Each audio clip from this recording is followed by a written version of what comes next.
we might as well get started today. And if that's okay with you. Okay, great. Welcome to our flagship Friday What If Innovators Forum. It's really good to have you here today. We have, I believe, over 100 people here today. Not to scare you, Stacy, but I think this this touches people's hearts, especially those champions in our own community that are doing really innovative and heroic things, and you have a whole community of people who do that.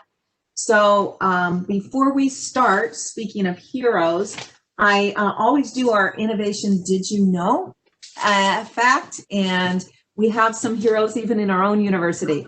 So our innovation Did You Know fact for today is welcome to the Grandparent Project. We focus on projects for students, by students, with students. And the Grandparent Project is a student-led, interdisciplinary, multi-organizational collaboration between Iowa State University and MECDINE with support of Project Engage, which is a multi-institutional project on gerontology. The project hatched from discussions with the freshman leaders in engineering club.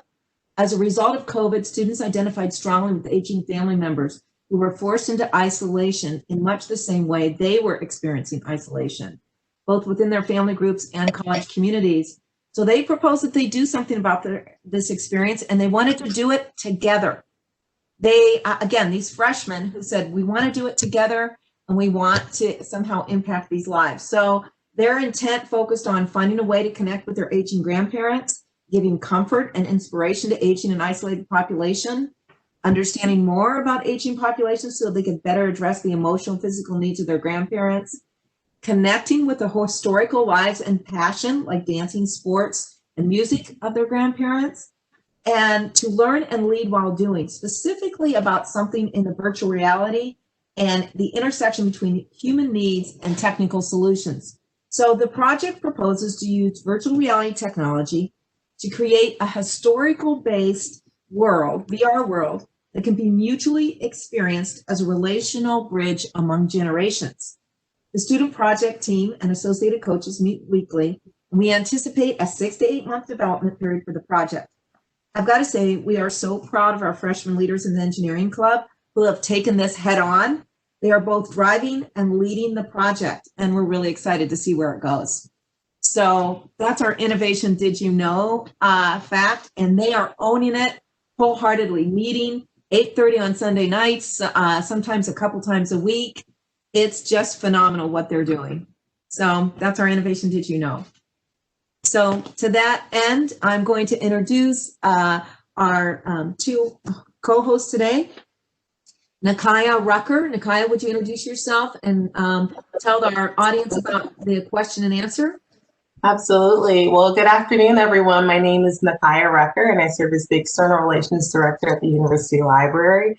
I'm also very excited to play a role in the Flagship Friday series and a few other Student Innovation Center efforts, including the Innovations Fellows Corps as well. So I'm super excited to join you all, especially. It's always great to have conversations and dialogue with Stacey.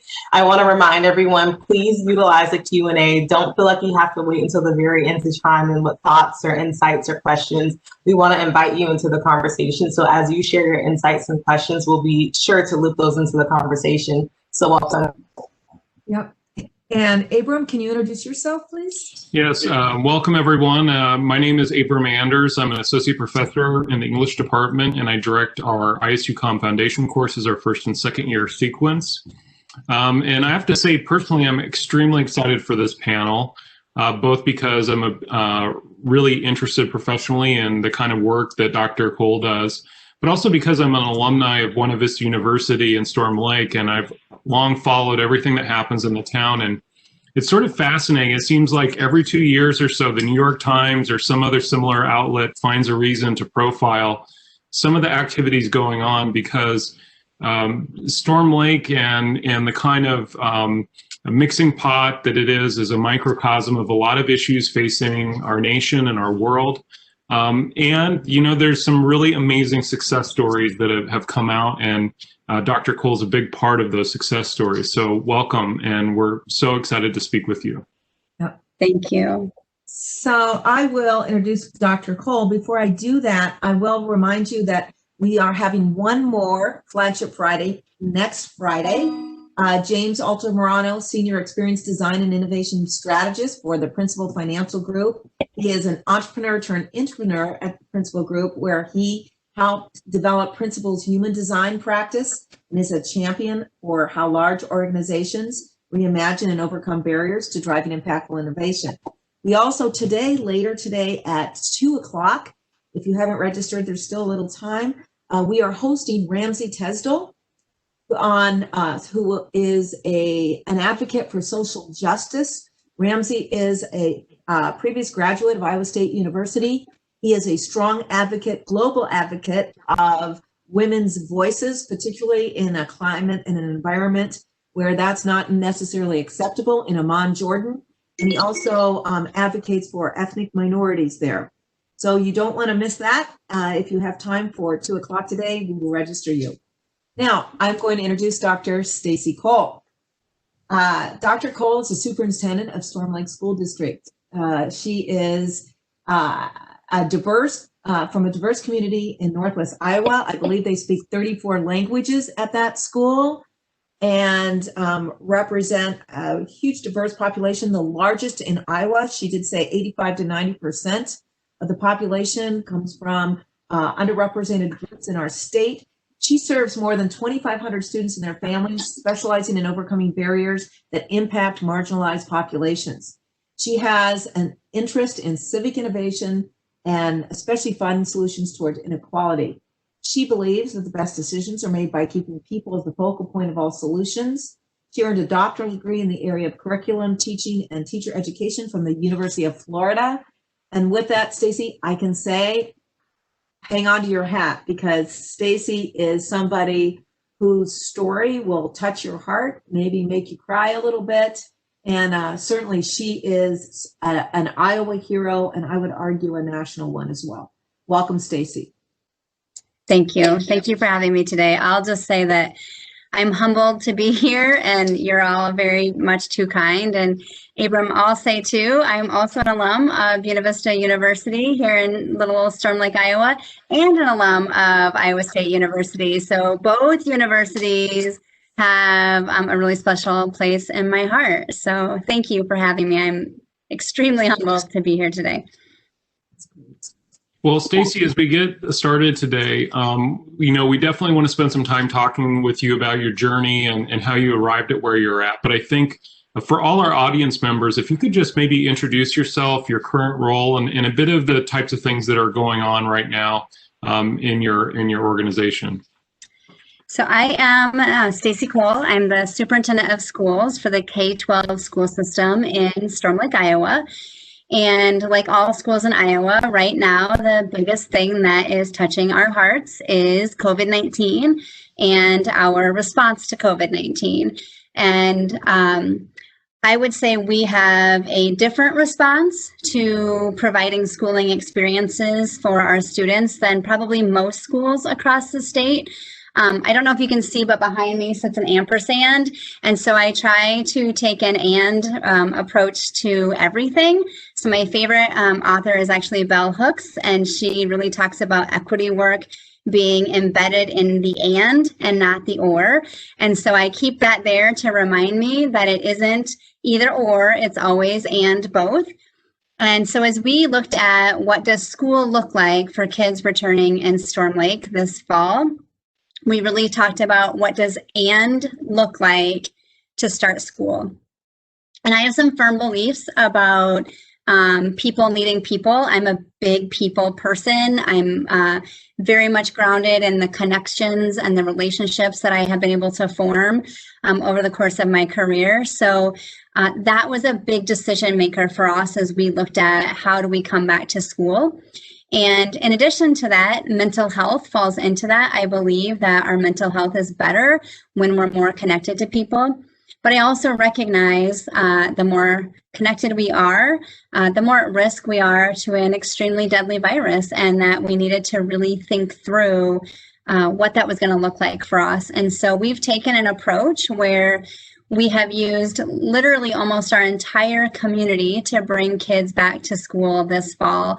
And it started thinking about, I started to think about who I believed was the most harmed by schools closing back in March. And my belief system is that that our goal as a school system is always to create more people who are able to contribute to the tax base of our community. That's always our goal. And so I believe that the foundation of that work happens in the K-2 setting. I think very critical things happen during foundational math learning and foundational skills in reading. And so as I thought about coming back to school, my decision-making process was grounded in keeping my K-2 kids in school for the duration if we could. And so as I thought about that, I thought about all of the lessons that we had learned March through July. And one of the things that I kept coming back to was the rule of 10 people in any given environment in the beginning, right? Like, please don't be in a place that has more than 10. And I started to think about, could I bring back my littles, as I call them, to an environment where there would never be more than 10 in a location? And I couldn't do that. But I wondered if I could do it if there were 15 in a location. And so we have what we call a pod system that occurs across our district. And that means that kids at any point during the day are in a pod, formerly known as a classroom, that has about 15 kids in the pod. It could be a little bit more if it's a large classroom and has more space. It could also be a little bit less if it's a small classroom and doesn't have enough space to fit 15. But the idea was, could we get 15 kids in a room, 6 feet distance from each other, and teach them? Well, we figured out we could do that. We could do that for K-2. So once we knew we could do that for K-2, I asked my teams, could we figure that out for grades 3-6? What would that look like? So we began to look and figure that out. And as we figured that out, we realized that we could make that happen. In our school district, we have 1 early childhood center, 1 very large elementary, 1 middle school, and 1 high school. Our elementary was built for about 850 kids. In a normal year, we have about 1,040 kids that attend that school while we wait for another building to be built. So as we thought about spreading these out and we looked at that K-6 model, we could get them socially distanced in K-6.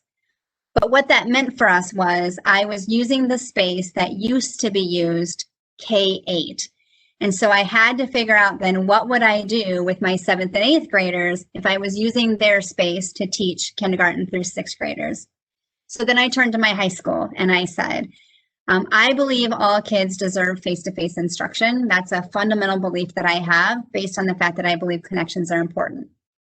But I also believe if anybody is most equipped to be partially virtual and partially face-to-face, it's my older kids.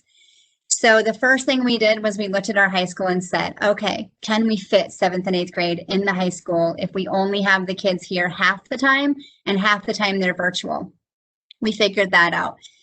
So then we released that plan and we said, this is what we're thinking, here's where we're going. And a really wonderful man in our community, Pastor Dave, reached out to me and said, hey, I love your plan. I think that you have the health and safety in addition to the mental health of our kids at the forefront of your plan. And I just want you to know I'm grateful to live in this community of Storm Lake. Also, if there's anything we could do for you as a church, let me know because we would love to help. And I responded and I said, that's a really interesting, what are you offering? And he said, space. Could you use our space? And I was like, oh, Pastor Dave, that's amazing. Thank you for offering that. I have between my high school and my middle school, right? We're talking about 1,200 kids. You don't have room for 1,200 kids in your building, but that is really nice. So over the course of the next 48 hours, I was like, I wonder if Pastor Dave was on to something. And I wonder if maybe more churches would allow us to use some space. And I can't fit 1,200 kids in Pastor Dave's space, but I can probably fit 40 kids in his space. I wonder if the Presbyterian Church has room for 40 kids. I wonder if, the Baptist Church has space for 40 kids. So at that point, we started reaching out to churches across the community, and we started working our way up the system again. So we had figured out grades K through 6. We'd figured out how to space them out. So then we said, okay, what would we need? What would we need for space to have all 7th graders come, be socially distanced, be in these pods of about 15? What would we need? We figured out that space in the community with Pastor Dave's help. Then we said, okay, could we figure it out for 8th grade? If we did it for 7th grade, could we do it for 8th grade? And we were super lucky. We had churches, we had actually pastors calling us saying, I heard you're going to be at St. Mark's. You know, what can we do? Can you use some of our space? Do you want to come look at our space to see if it's good? You know, what would you like us to do with you? And churches started inviting us into their space. Local business leaders started to call us and say, hey, I have this space. It used to be a gym. It could be a classroom. Do you want to come look at it? And I have to tell you, this all occurred from about July 17th to August 15th. I mean, it was a whirlwind in our community.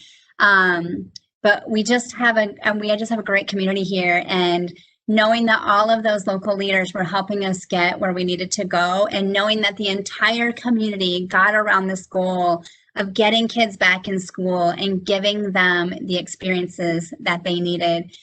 It was just unbelievable. And the idea of 15 really came from, looking across our nation and other nations who were dealing with COVID well, and looking to see what were they doing. And we noticed the research coming out of daycares where kids were going into a space and they were only in that space. And outside of their daycare time, that was still a family, and they could still interact with one another as a family.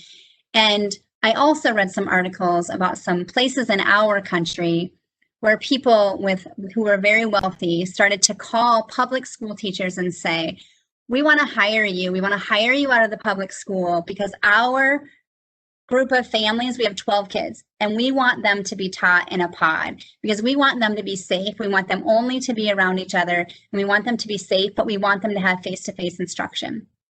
So I have to tell you, as Karen said, we have about 85% students of color in my district. In fact, the majority of those 80% of our kids, their parents are essential workers, partially because they're doctors, partially because they're nurses, but mainly because they work at 2 packing plants that are in our community.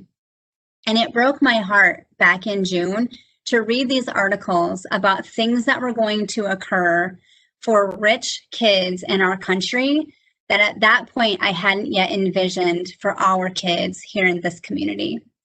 And I'm a little bit stubborn, and everyone in my office would say, maybe I'm a lot stubborn, but I'll leave it at a little bit stubborn. And so at that point I said, if something is good enough for rich, wealthy kids across our nation, it is good enough for the essential workers kids who attend my school every day.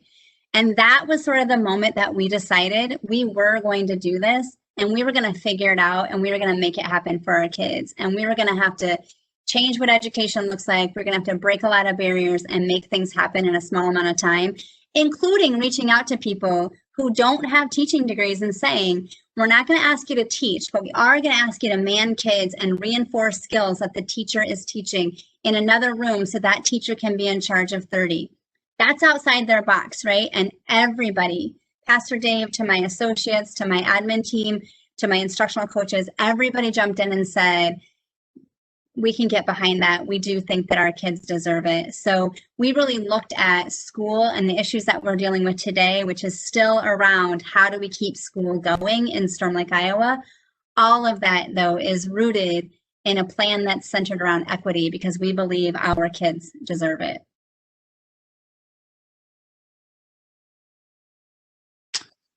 Stacy, this is so remarkable. I really want to jump in and talk about your journey, but I really think it'd be great to follow up on some of the things you were mentioning there.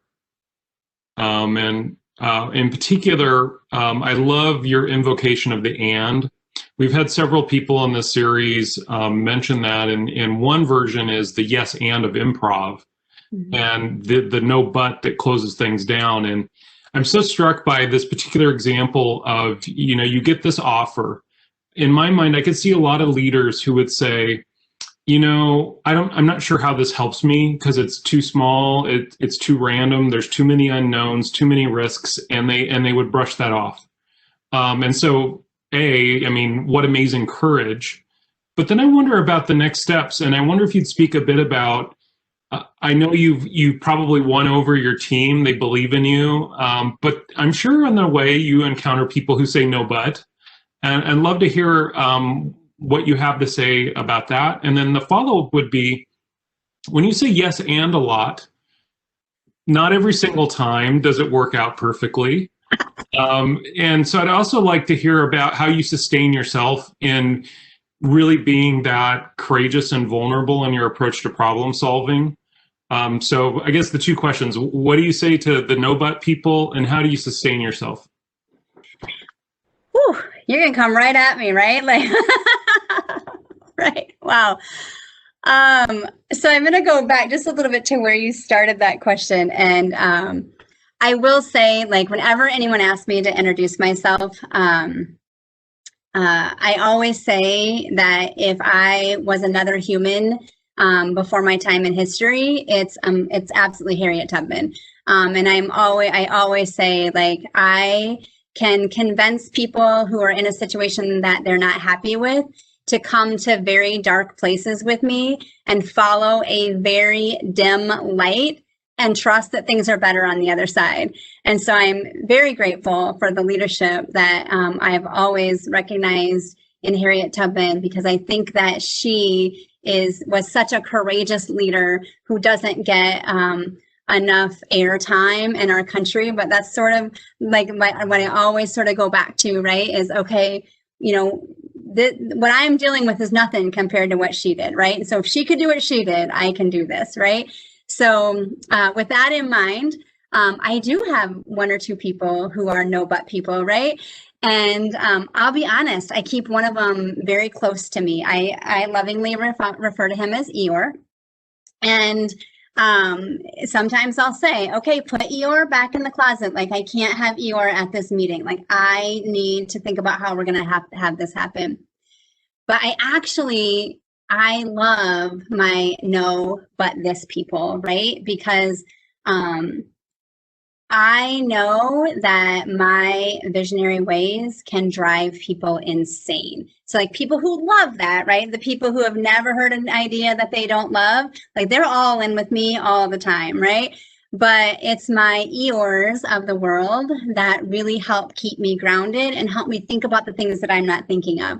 So in particular, this plan, we were probably 75% of the way through the plan before I went, oh my God, we didn't think about the fire marshal. Can we even do this? Like, we've announced that we're doing this. Can we do this? Will the fire marshal give us permission to teach in 6 churches across town?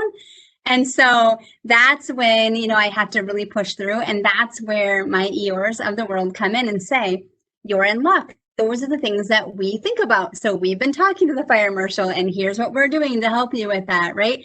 And so I deal with my yes, but this people mainly by pulling them really close to me, because I know those of us that are yes and, we need to have those other folks around us.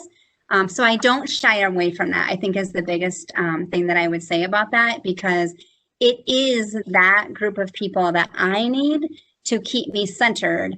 That's probably where I also say I'm a little stubborn. They say I'm a lot stubborn, right? So it's the difference of that too, right? Like, they also will often call me and say, like, for instance, when we were serving lunches, and, we had to figure out how to get lunches out to kids. And that was really important to me, to make sure that we were ready to serve lunches the day that schools got shut down. And when the opportunity came then to serve weekend lunches, in they come, right? So they say now we can serve weekend lunches. What do you think about that? I'm like, absolutely, we're serving weekend lunches. Why would we not serve? Yeah, we were afraid you would say that, right? And then here's all the things, though, that's going to mean for us, right? Do you realize we're going to need to purchase 2 new refrigerators? Do you realize we're going to need to purchase a new refrigerated trailer because we can't store that much food in the current locations that we have? And so a lot of my ideas would be complete disasters if I didn't have my Eeyores surrounding me, because they keep me grounded in the details of all of the things that I try to do. So now I've rambled, Abram, and I've forgotten exactly what your second question was. So, well, then the second part was, I love that answer, by the way. That's fantastic. The second part of the question is, how do you sustain yourself when, you take some risks and they don't turn out the way that you hope? And how are you willing to keep being courageous and keep doing the courageous thing? So I have a firm belief, and I think I have this belief because I do live in Storm Lake, Iowa. I have a firm belief that when you love someone and you know who they are in their heart, you stick with them longer through tough situations than you would when you don't know them. So I say that I believe that, I think, because I live here, because while I love living here and I am here because of the population of students and families that I have the honor of serving, I also know that there are Iowa school leaders who specifically don't apply here because of the students and families that I'm honored to serve. And I understand that. Well, I understand that's true. I don't understand it. I want to be very clear about what I mean by I understand that. What I believe is I believe in the fear of the unknown.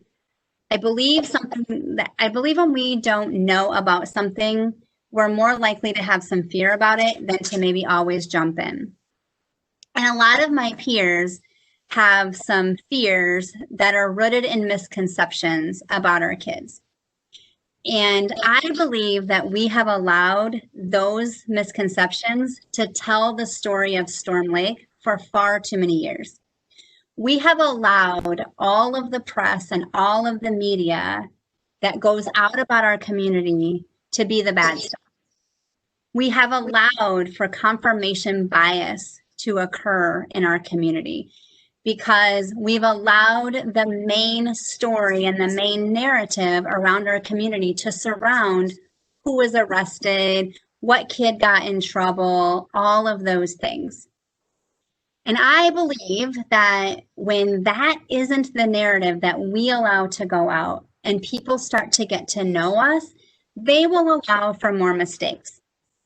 So what I mean by that is, if we have a kid that gets in trouble, the people who know the kid are always saying things like, okay, but let's think about where that kid has come from. Let's walk through his journey. And yes, he made this mistake, but he deserved, he also has come on this journey. And so let's help him get here. People who don't know him might say, that kid's done nothing but X, Y, and Z, and he needs to get out, right?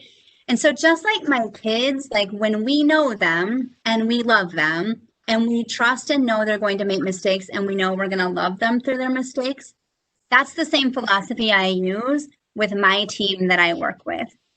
I am transparent and honest to a fault. It's my biggest asset and my Achilles heel all wrapped into one. And people know that when I say something, I am saying it because it is the truth that I believe today.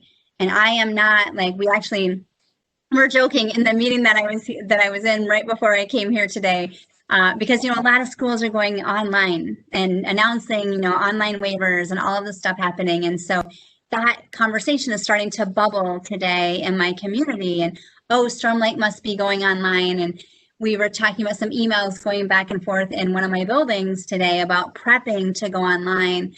And it's just a reminder to me that when we're not transparent enough, that people perceive we're sitting in a closet, right? A dark closet going, what can we do next to them, right? And that's not what we're doing. And so to be transparent and to be open with people so that they know who you are at your core.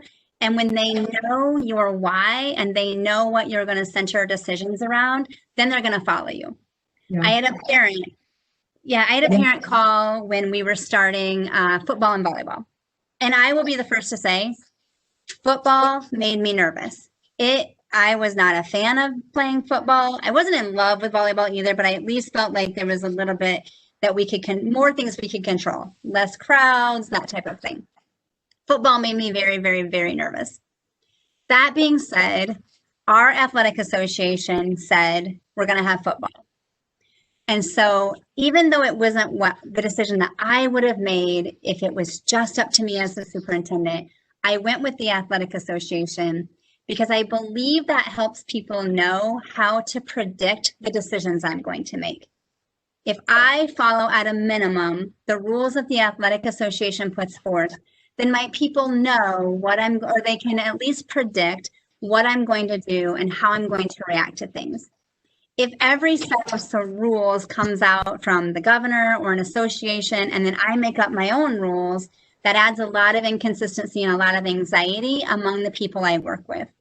So I try to, even though I'm very much like, hey, let's go out and do these things that we've never thought about doing before, even though that's the truth, I also try to help people know the consistency piece that I'm going to follow. And so people know when I'm going to make a decision, it is always rooted on what's best for our kids and our families, always. And they know if I have to pick between teachers and students, I will pick students. Sometimes that means I pick what's better for teachers, because in the end, what's better for teachers is going to be better for students. But they know, I think if you asked anyone in this community what drives my decisions, they will say it's the students and families. In fact, I get criticized. Oh, that superintendent, she's way too worried about kids. That's an interesting thought. Okay. So I think that helps, right? People know who I am. They're willing to follow me. And frankly, when I screw up, which I do a lot, I say, you know what, we shouldn't have done it that way. We should have done it this way. And, you know, and we react to it. And I always tell people, I don't care that I'm the superintendent, fight with me at meetings. Like, I do not want yes men surrounding me at this table. I want you to think I am not the superintendent. Please do not yes man me because I am the superintendent. Tell me what your honest anxiety is. We will not get better. We will never know where we truly are if people are just sitting around nodding their heads at me. That won't ever help us get better. But that's hard. Like, that's a hard leadership skill to use. Stacey, I want to pick up on, I think, a really important point. What I'm so impressed by is how you control and live the story. You are going to live the story you believe and make sure that it's very public. People are publicly aware of that. And so you put your pillar out there and you walk it and you live it. And to the point where I'm thinking of two stories, and I'd like you to tell them both if you would. The one story is the kind of story that you have created for that next generation and immigrant populations in your school, the story of the celebration story about what people believe about themselves because of how you're engaged in that community. Can you tell the senior celebration story? Absolutely. So one of the things that we were saddest about in our community was everything that we perceived as being lost when the COVID-19 shutdowns happened. We had to make a really difficult decision that Friday night to cancel a very, very, very popular dance squad event that was happening in our community. And at the time, we thought we were postponing it, but it ended up not being true, right?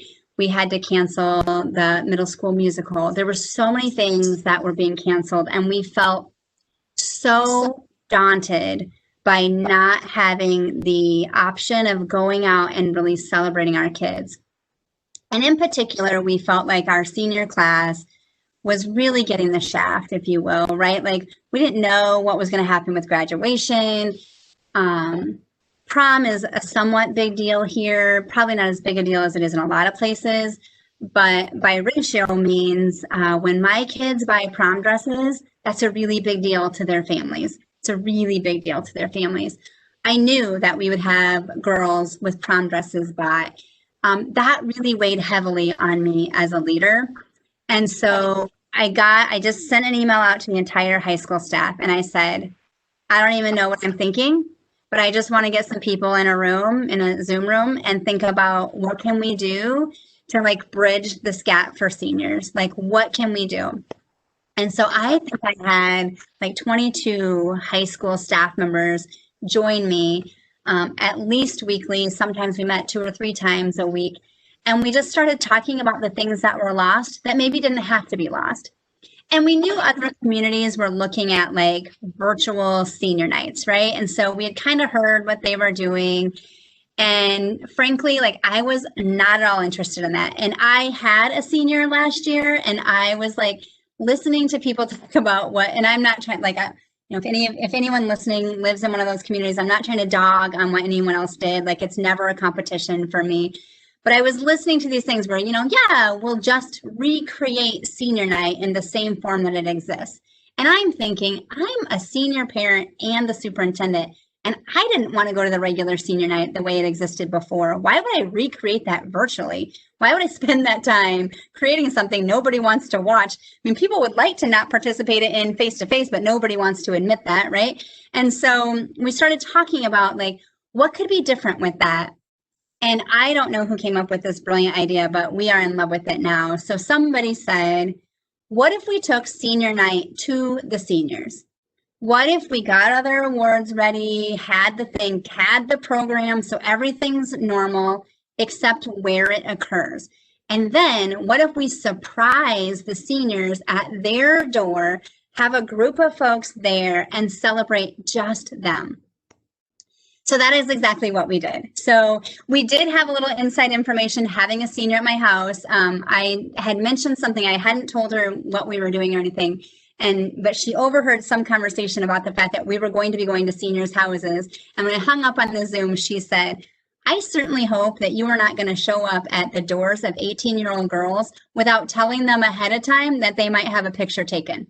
I said, good point. So we did tell them that we were doing something for senior night and that there would be people that might see them either in person or in some photos, so that they should have, not be in their pajamas, have some makeup on if they chose, potentially not in a bun. I don't know, whatever the hair thing is decided, right? So we let them know that.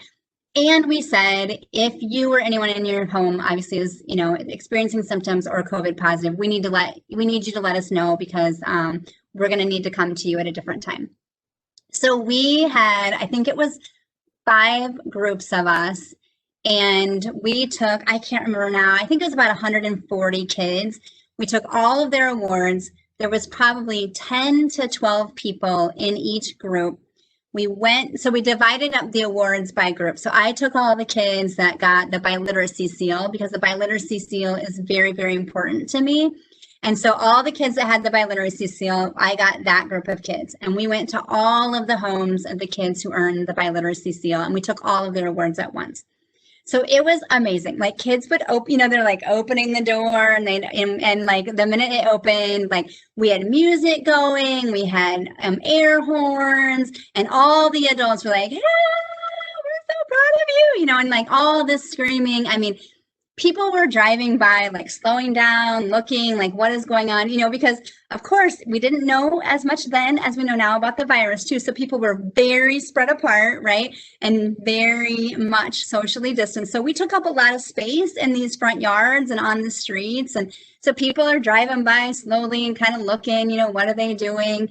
And the kids, I mean, it was just unbelievable. From the first kid that we went to his house, he was still in bed. He clearly hadn't read our email. And so his mom had to get him out of bed, and he comes trudging down, and he was just like, oh my gosh, I can't believe this. And he has a special story. His mom is battling cancer. And so I don't know if she would have gotten to go to the senior night, but she definitely got to be there when we came to the door, and she got to celebrate that with him. To my own daughter, who I got to celebrate her accomplishments at the door as she was in my group. And one particular family, they came outside. The girl was just beside herself. She was just a phenomenal family. The parents speak 0 English, so the girl and her brother are the 2 that speak English. We did the cheering, we did the announcement, we took the pictures. And as we're getting ready to go, the girl and her family stand in their driveway in a little circle, and we can hear her telling them what she got and what we said to her, and talking them through the awards. So, like as we're doing it, like they're just, happy. And in her particular case, I mean, the neighborhood came out. Like like for a whole block, like people are out, they're looking at what's going on. And as we're getting back into my car, I overhear the mom of the neighbor to the south say to her daughter, who looked to be about 4th grade, she's going to be a doctor, and so can you. You need to look at Lupita, and you need to make that be your goal and your dream. Look at what you can accomplish. And I got to tell you, we got in the car, we cried, and I'm like, oh yeah, and it was fun because when we got back to the high school that day, every group had a Lupita story. Every single one of them. All of us had that. And that was just the best part. Like there wasn't a single soul who did that day who didn't think, we've got to do this more often. This was amazing. And then the other thing we were able to do then was we made sure to take pictures at every single event. We also took some video. So then we were able to produce a really cool video about that day, and it's on our YouTube channel as a district. So anybody could see, this quick little 3-minute, like what we did, how we did it. And then in addition to that, we sent a link to all of the moms in the grade. And that link took them to a Google Drive that had every picture from the day. So every mom had a picture that they could download that was a nice picture showing senior night so that they wouldn't miss out on that experience. And so we did that with senior night. We came up with what we thought was a good idea about prom.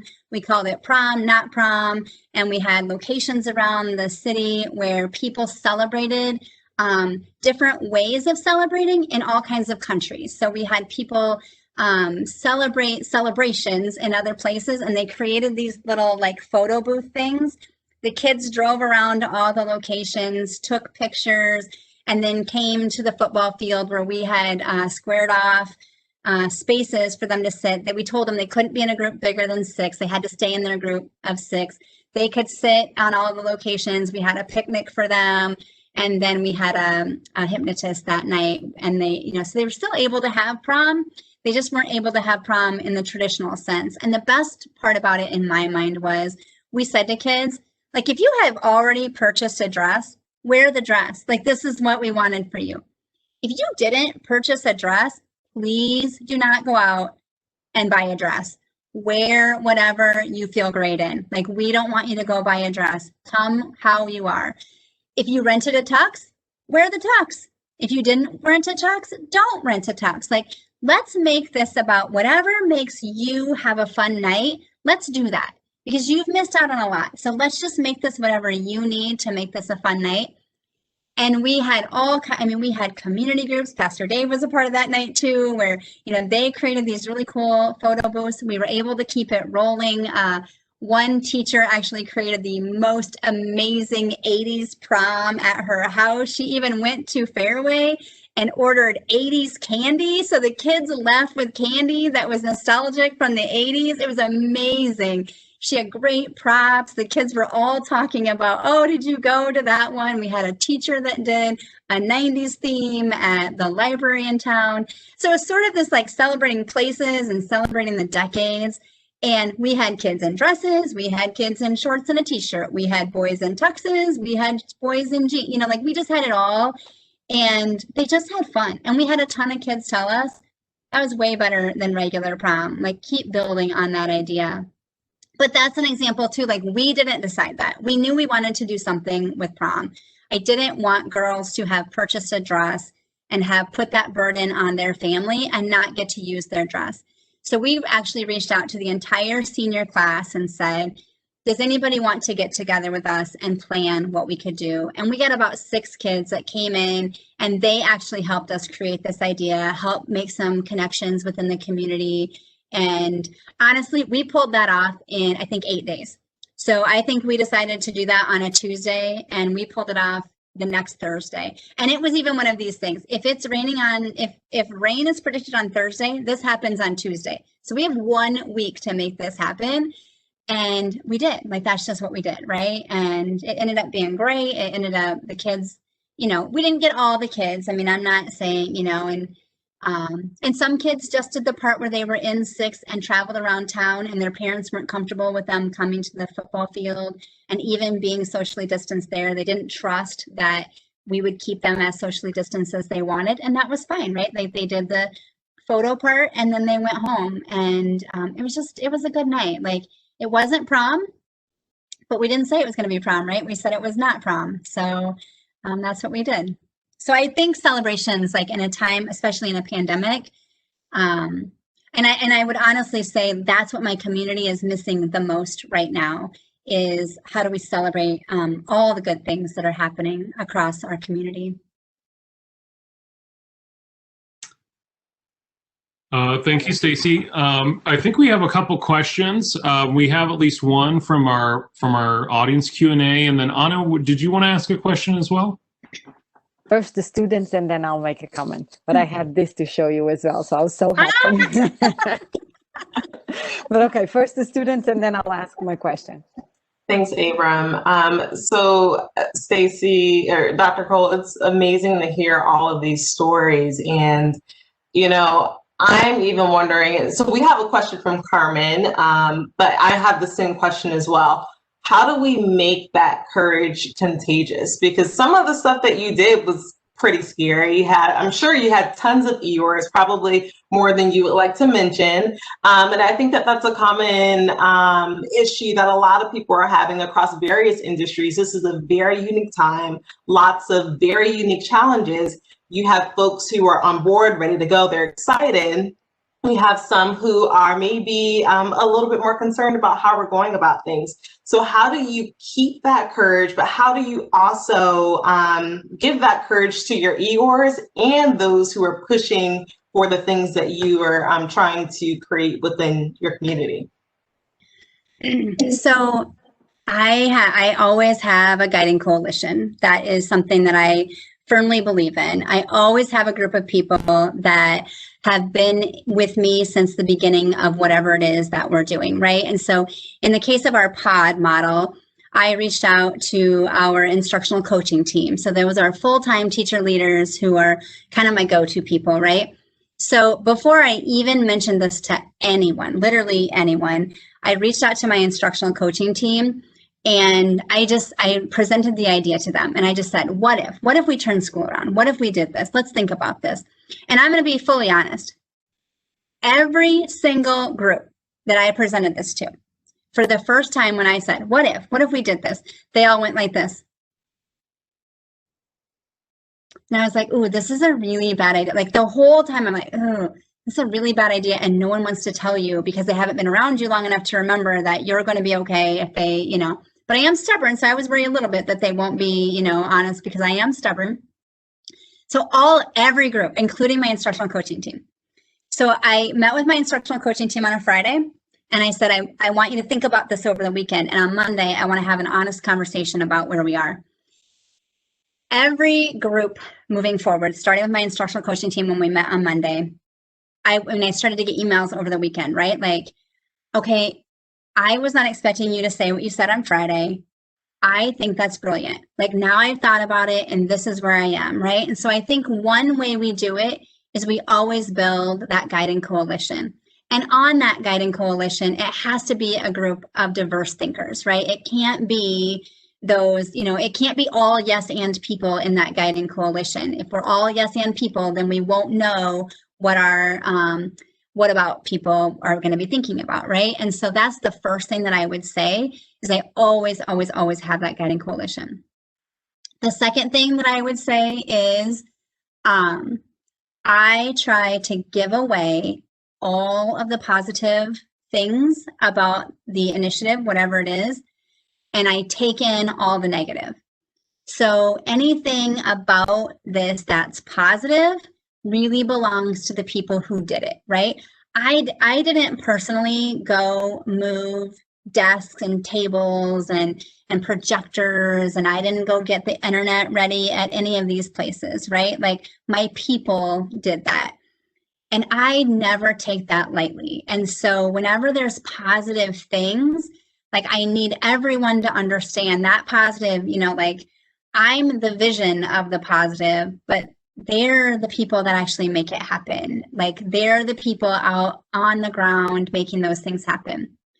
But if there's a negative, then I take that on. Like I never would say, well, you know, in our instructional coaching meeting, Nakaya thought that was a good idea. And I really didn't think it was a good idea, but she wanted to do it. So, you know, I never say that. So even if it was your idea, Nakaya, I take it on as my idea. I'm a firm believer in the book Good to Great. I love Colin's work. I think he is brilliant. And I'll be honest, like equity is the center of everything I do. But I think we are at a tipping point of good to great with equity in my community, and I'm working hard to push over that ledge because I think good is the enemy of great. And I think one of the things that holds us back is Collins in that book talks about when things are going well, you look out the windshield of the car that you're driving and you look at all of the things that are going, all of the people, all of the things that are doing the right things. And when things are not going well, that's when you look in the rearview mirror and you say, what can I do to make this better for everyone? And so that's really hard. That goes back to Abram's question earlier about how do you sustain this model? Because it's really hard on me personally. It's really hard sometimes to remind me that it wouldn't matter who's sitting in my chair. It's really the chair they're mad at. It isn't me, right? If I was sitting in if someone else was sitting in this chair, people would still be mad about what this chair is doing and saying, right? That is really, really hard. And I have to always remind myself of that. But I really think it's important to always look out that windshield when things are going well and look in that rearview mirror when things aren't. So anytime there's something negative, even when I am not a part of it, and someone says to me, well, this is how this principal handled that, I'm always saying, well, that's probably because I did this. And so don't be mad at him, be mad at me, because here's probably what I said that made that happen. And back to Abram's point earlier, when people love you, they will forgive you. And I think that's how you go out and you make mistakes, because when people love you and they love you for who you are, they will come on journeys with you and they will forgive you. And so, especially when it's people that I know I have established a good relationship with, especially with them, when things go wrong, I'm constantly trying to pull the blame back at myself and saying, okay, what did I do though that could have prevented what's causing you grief now? And so, that's hard. It's not easy to do, but it's really, really important.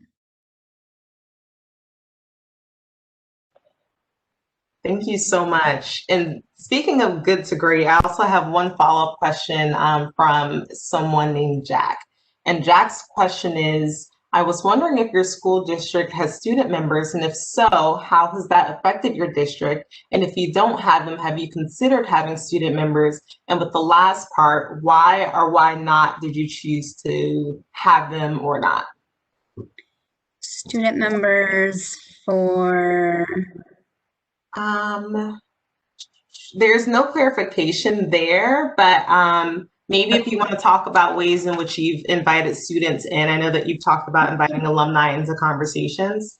Absolutely. I wonder too, Stacy, if I'm thinking from a decision-making, strategizing standpoint, students alongside, and also perhaps even to also share the story about how personally inclusive you take students so seriously, your class one story as well.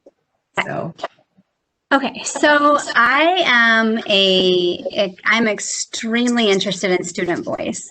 I think all too often, the people who are the most impacted by decisions are the least invited to the table, regardless of what it is, right? Like no matter what we're talking about, whether it's school or whatever it is, I often think that the people who are most impacted aren't invited to the table. So I'll just talk sort of globally about that in general to start, and then Jack can tell me if I'm getting to what he's asking or maybe I'm not.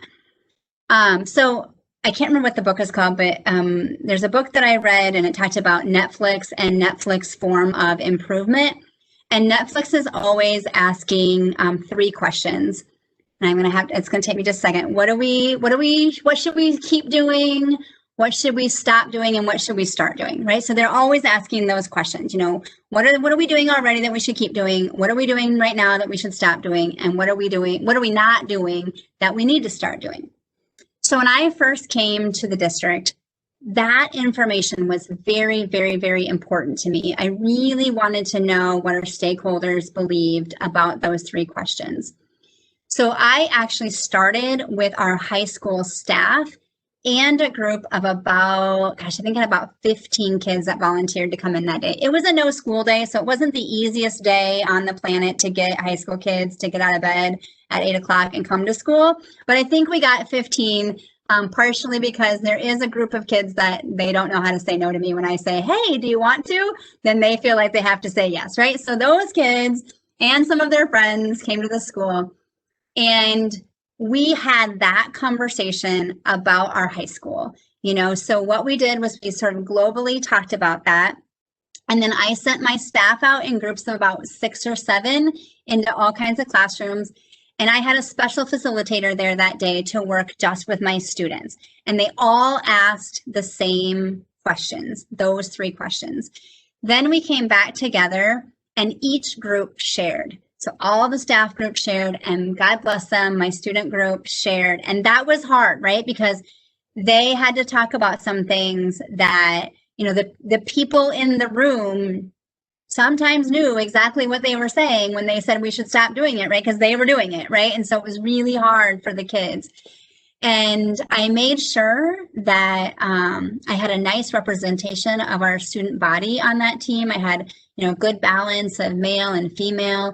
I had a pretty good balance of our demographics, but I think I was missing one demographic that I tried to get in, and they didn't show up that day. So we tried to really get perspectives from lots of different groups of kids as well. And from that point forward, that is the things that we decided that day. That was what our high school spent that entire year planning after leading that professional development that day. So our entire high school took all of these different things and they broke up into their own passion projects, and they started to work on those pieces. So ironically, it is very ironic actually, one of the groups was about scheduling and how we feel so tied to an 8-period, 40-minute, schedule at the high school. So we worked so hard that year. I mean, we had kids talking to us about what they needed as far as early classes and late classes and college classes and high school classes and all of those types of things. And I gotta be honest, we just failed. We could not close the circle on what a perfect schedule was going to look like for us, probably because it doesn't exist, but we couldn't even come to any sort of conclusions about what we might do in the future. So flash forward though 2 years to this year, as we're planning the pod concept, and we're talking about 15 kids, and I'm thinking, how does this even work at middle school and high school when kids are roaming through the building all day long? And if I'm trying to put them in a room of 15, but then when they're passing in classes, they're, putting their arms around their buddies or whatever they're doing, how am I going to stop that? So that conversation about different scheduling really informed us with what we're doing now. We're not doing now what we wanted to do then, but it allowed us to think differently about what the schedule could look like. So we actually looked to a model that a few colleges use, which is the 1 class at a time model. And we said, if they can do it, why can't we?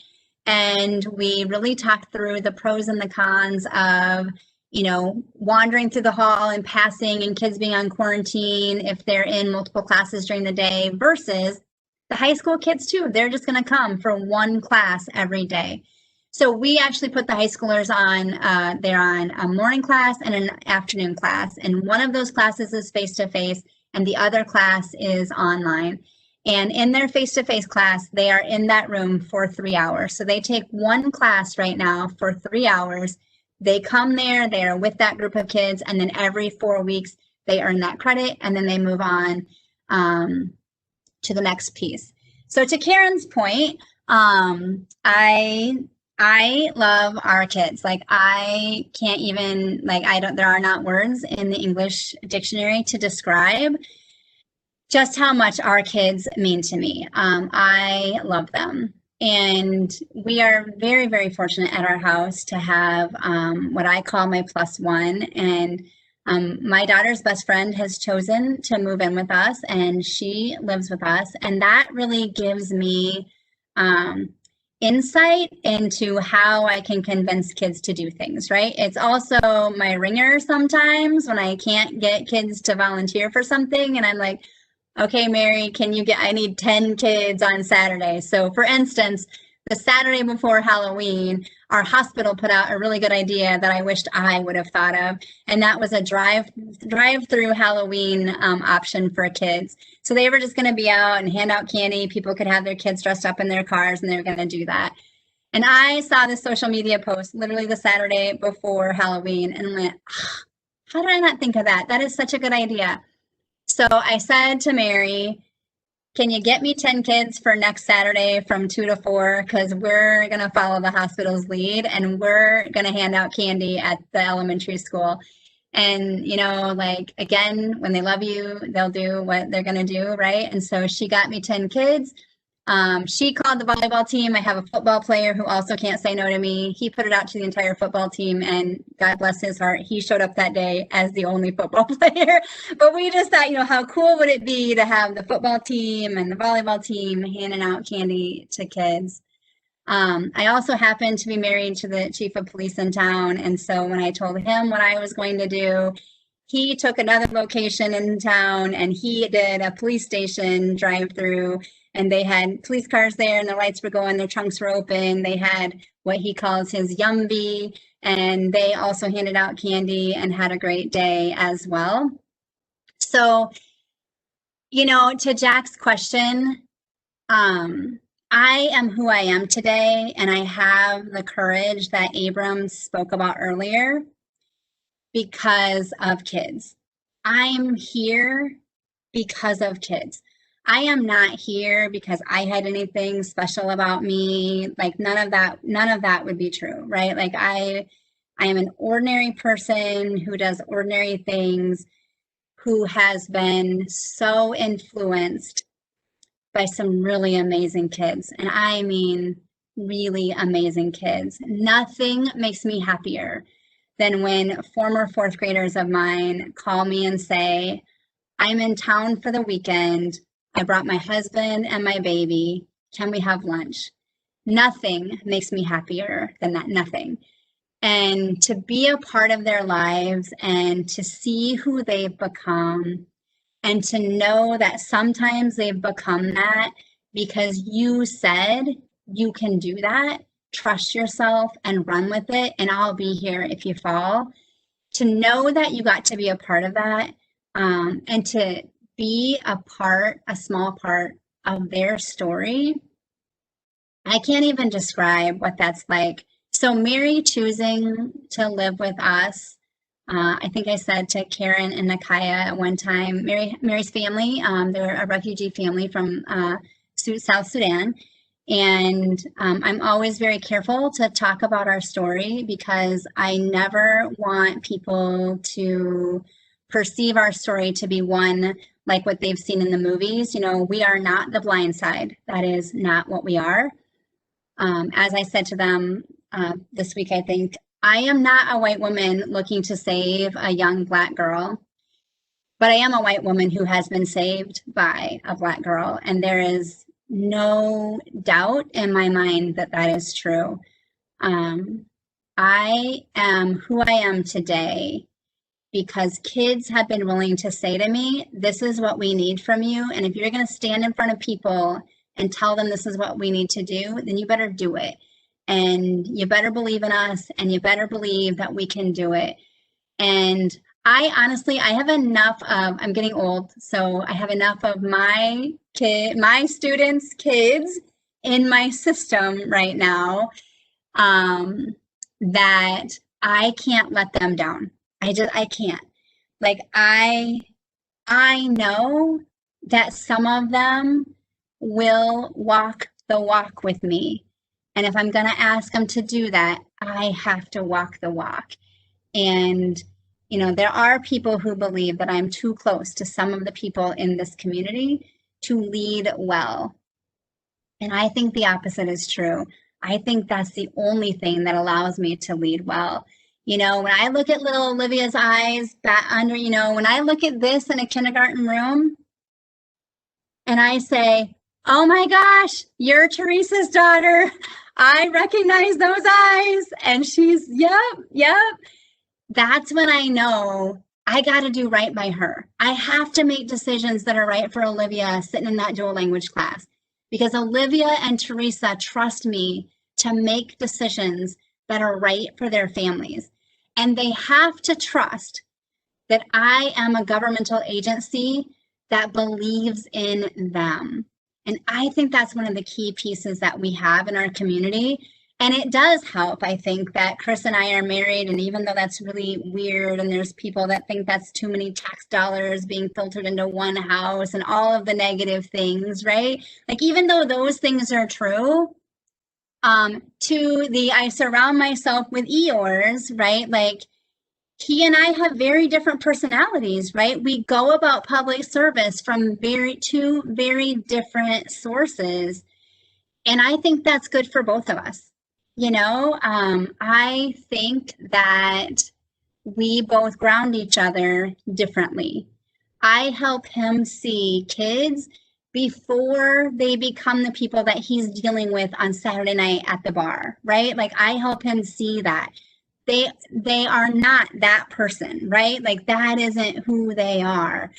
And he helps me see who I need to help the kids become, so that they don't get caught in crosshairs of policies and procedures that are probably enacted equitably, but create inequitable outcomes for humans.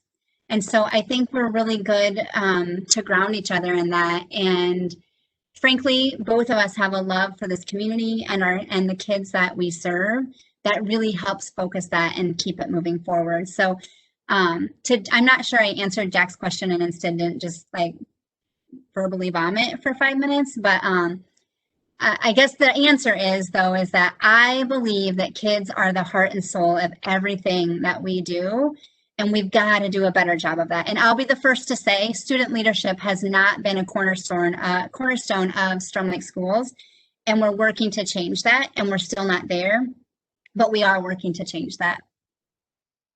Stacey, I really feel like we have so much to learn from you, and I really appreciated how willing you are to share the lessons you've learned along the way.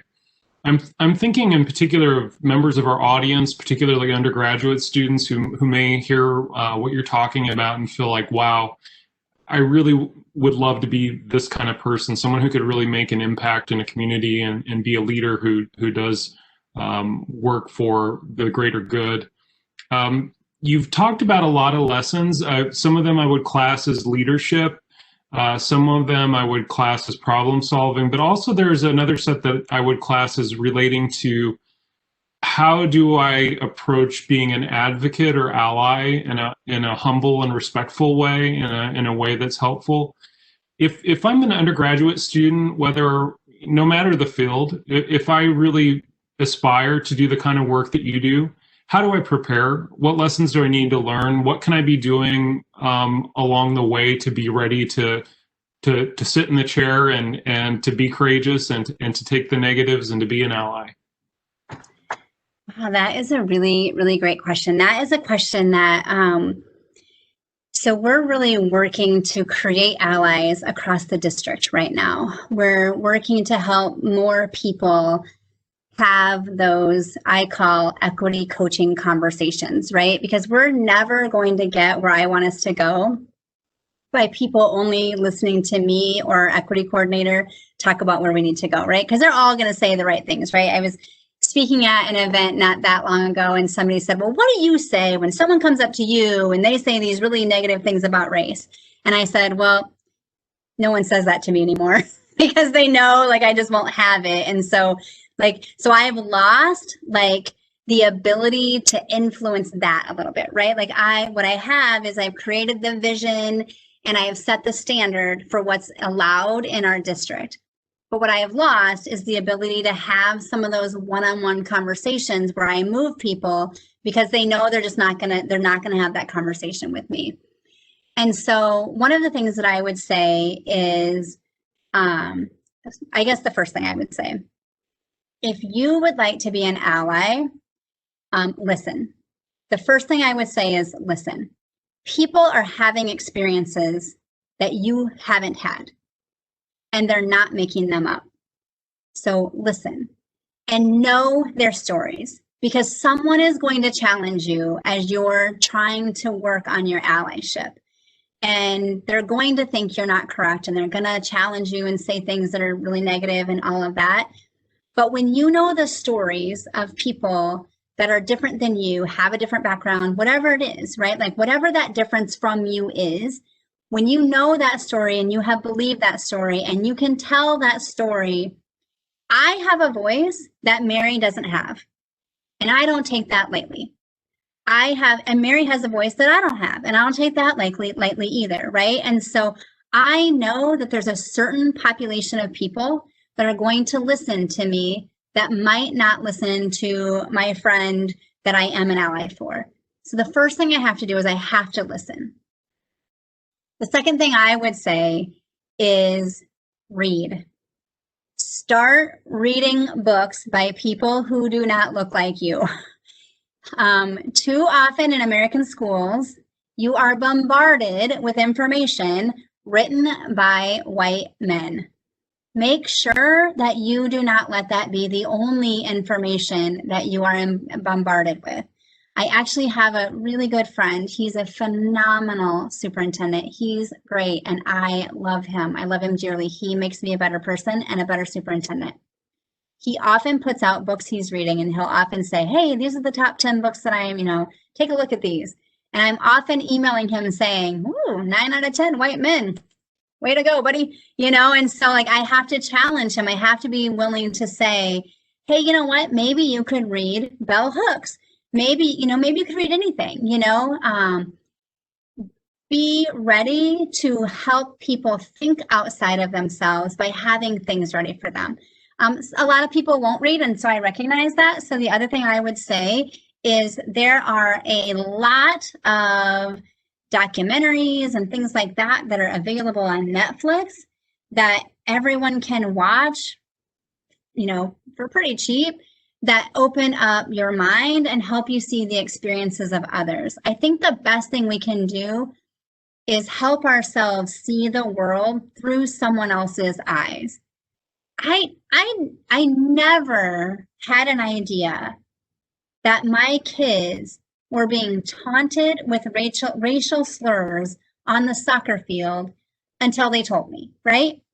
And they were telling all kinds of people, and all kinds of people were like, well, that's what happens when you're an athlete, right?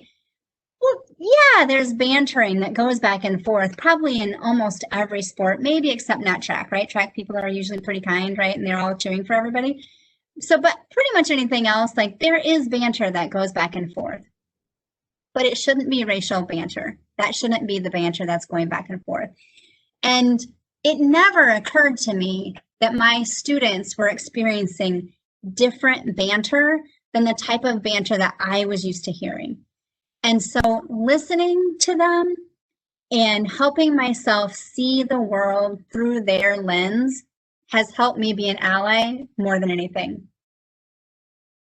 Being willing to have the conversation in a way that keeps the relationship, I think, is very, very important.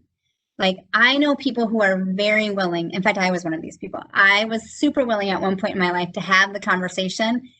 And Abram, I didn't care if you and I left the conversation friends or not friends. I didn't care. I have turned that a little bit, and it's a little hard for me. I'm not going to lie. I'm a firm believer, you say what you mean at a meeting. And, I am a firm believer that you don't say what you think someone wants to hear and then go to the parking lot and say something else. I'm a firm believer in that. But I'm also a firm believer that if you won't talk to me anymore, I can't help you see the world from someone else's view. So I have to be willing to have a conversation with you that keeps you in the conversation. And finally, and probably most importantly, is I have to be willing to be uncomfortable and to accept the fact that I'm not going to get closure most of the time. And I think it's easy to say like, oh yeah, I'm super comfortable, you know, being uncomfortable. We're all lying when we say that. Every single one of us, that isn't true, right? It's really easy to see other people be uncomfortable and think about how their experiences, you know, but for me, myself to be uncomfortable, you know, Karen asked about alumni. I've got some alumni that, I mean, they'll just come at me, and I appreciate that about them, you know, and something happens and they're sending me, you know, they're messaging me however they have me, right? It might be by direct Twitter, it might be by Messenger, it might be by email, it might be by text, but they're seeing things happening in the world, happening in our community, and they're calling me out on it. And sometimes it's really hard. Like, I have to tell you, I called out some racial slurs at a softball game this summer. And I probably did it without, I did do it without thinking. I posted it before I really thought through, even though my husband was in the front seat saying, what are you doing? What are you doing? Don't do that. Don't put that out there. And I put it out there, and it gained some attention that I probably wasn't thinking about. And one of the pieces of attention was a Sioux City, the Sioux City Journal called and said, you know, like, people don't do that. What were you thinking?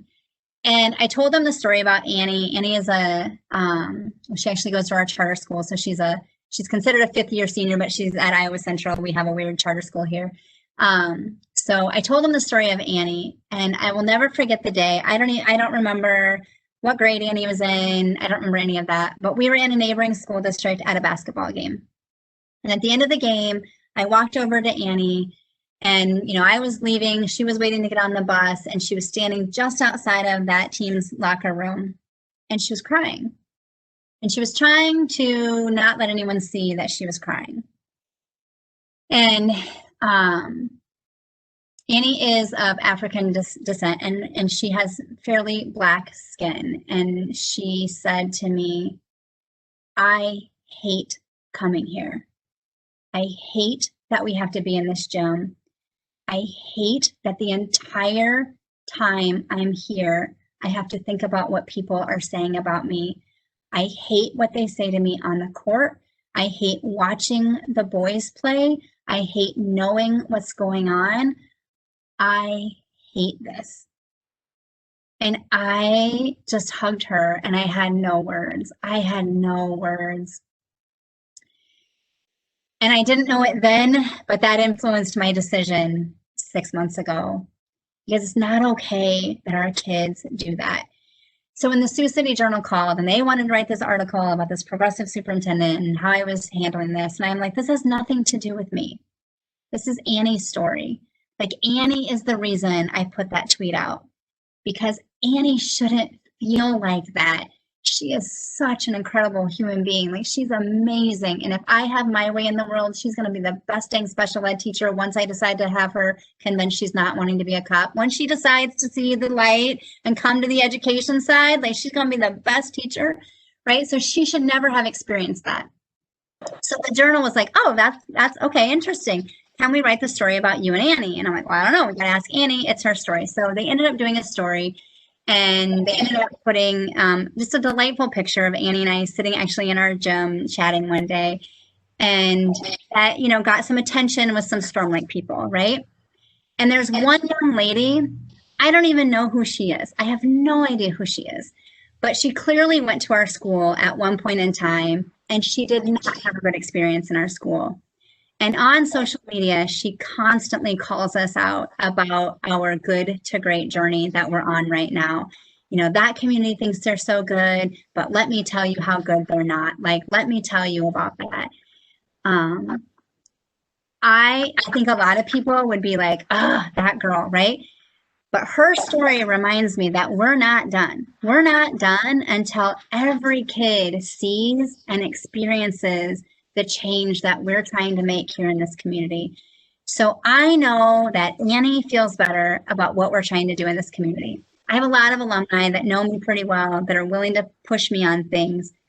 But I even very much appreciate the alumni that I don't know, that had a very negative experience in our school system. And that makes me very uncomfortable. It makes me uncomfortable when she puts out for the world to see that we aren't who we say we are in her mind. That is really uncomfortable for me. But I need that if I'm going to get better. And I'm grateful for her. Even though I don't know her, I have no idea what year she graduated or anything like that. I need her to keep pushing us so that we're not recreating that in our young kids today.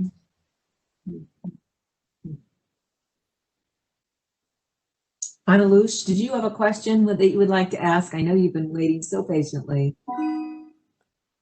So I wanted to say first and foremost, thank you so much. I've been really inspired. My aunt is right next to my husband because he is my opposite, but I need my Eeyore. So I was so impressed. I wanted to share with you that I noticed that you have on the back the Book of Change and how to. There's a new one, and it's the Book of Mistakes. I haven't seen it. And I think you're gonna love it for everything that you have. But I wanted to, in a sort of way, wrap up for our students as well.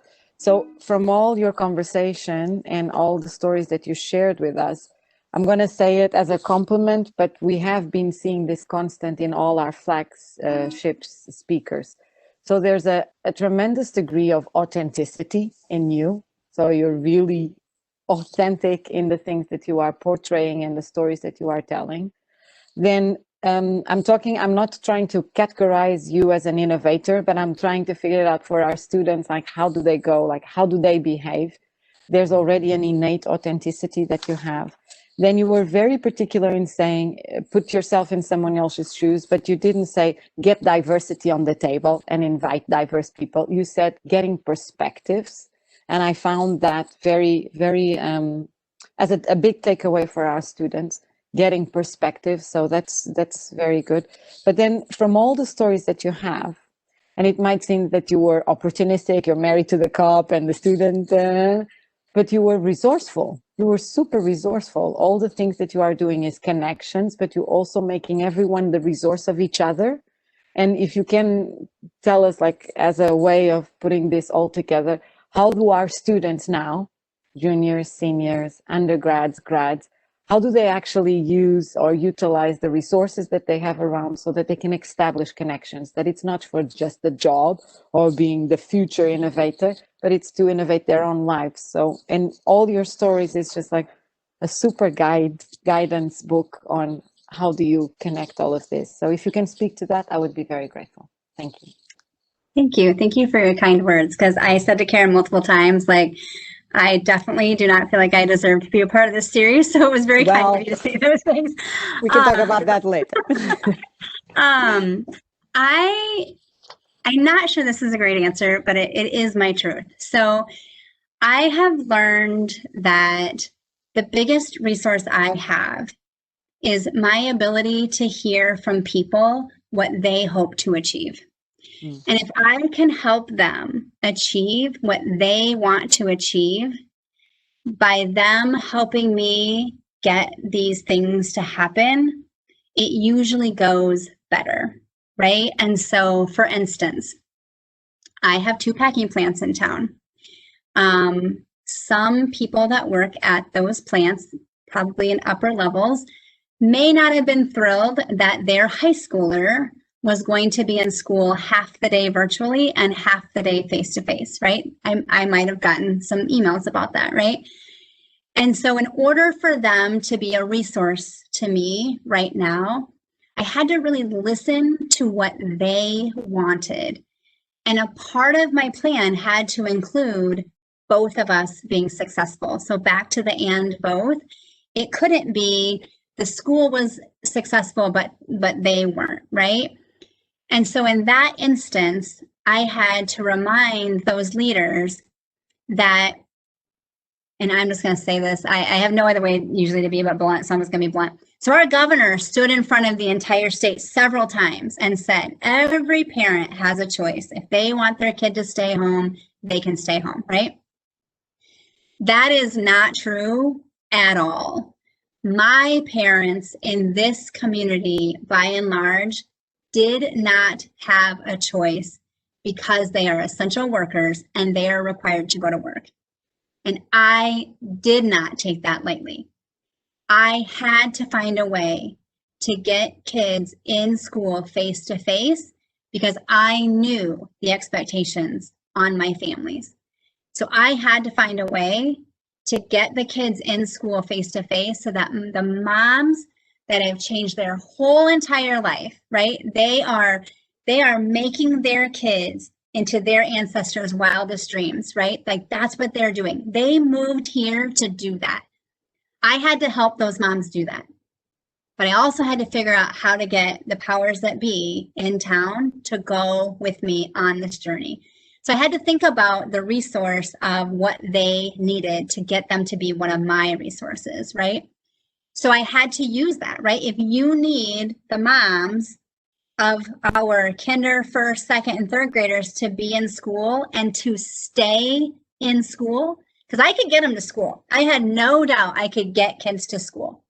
What I wasn't sure about was how long could I sustain school, right? And they need me to sustain school, right? And I have an agenda item that I would like to do that without people dying. Like that would be my agenda item, right? So in order for me to utilize that group of people as a resource, I had to listen to what they needed. And then we were working together, right? So when I first announced this plan, I had some high school parents who were very much like, I hate that plan. And I'm not gonna, I mean, like none of them love it still. Like they're, you know, like if they had the choice, they would want their kids in face-to-face all day long. And I get that, right? But I've also got people now turning, right? Because behavior changes beliefs, right? So now we've had this instance, right? So like my plus one, Mary would be okay with me telling this story. So a year ago, every time we would do a college visit, she would say, well, I'm not going to college. I'm just here because they make me come along with her, right? I'm not going to college. And now with the plan that we put into place and the way that our schedule works, it has allowed our kids to use the senior year plus model to get more credits than they've ever gotten before. So my Mary, who I love and cherish, was not going to college a year ago, right? And now she's going to enter college next fall with 31 credits going into school next year. So, you know, so I mean, this plan, now I've got some momentum with that plan too, right? Like nobody was thrilled also about a 3-hour class, but now we've got some evidence that that has some benefits that we didn't even know about, right? Some unintended consequences that were really positive. So I think the best thing we can do to really use resources is to really listen to what that person or that group or that, you know, whoever it is, like what do they want? And how can my thing fit within their thing so we both get what we want in the end and we've helped each other? Because the more we do that, the more their passions are brought in too. And the more passionate we are, the more willing we are to go on that journey where we take those risks, right? Yeah. Stacy. Thank you, Stacy. I just wanted to say, you know, we're nearly at time here. And what I'd love to do, we did get a final comment from one of our audience members. I'd love to give Nakaya a chance to share that. And then I think, Karen, I'll turn it to you to thank Stacy and send us off with a summary. Thanks, Abram. You were reading my mind. So Stacy, first of all, we got a slew of questions, which probably means maybe you want to do a short circuit as well, if you want to put that in the back of your brain early next spring, because we have a lot of great questions, a lot of great compliments for you too. But this compliment is from Carmen. Carmen says, such a refreshing conversation. You've mentioned so many of the same resources that ground me as a Black woman from a large metropolitan community. Good to Great, Bell Hooks, and Harriet Tubman is also my hero. Thank you for your good work. Carmen also echoed some sentiments earlier about how you continue to talk about love in every single thing that you do. So thank you so much, Stacey, for joining us today. And I do hope that we see you in a short circuit soon, because I think it's very needed, much needed. Can I just ask one question? Is Carmen going to be a teacher? I'm looking for teachers like Carmen if she's going to be a teacher. I will email Carmen. I know Carmen. She's absolutely great. Carmen, if you're still here, hello. So Carmen actually works in multicultural student affairs. She is the multicultural liaison officer, for the College of Human Sciences. So sorry, we've already recruited her. We love our people too, and we're not afraid to say it. But again, I really recognize in you, Stacy, you know, when you say you're on the journey from good to great, often a lot of the good to great journey is about us being great for, you know, whatever it looks like, but really your story is more good to meaningful impact.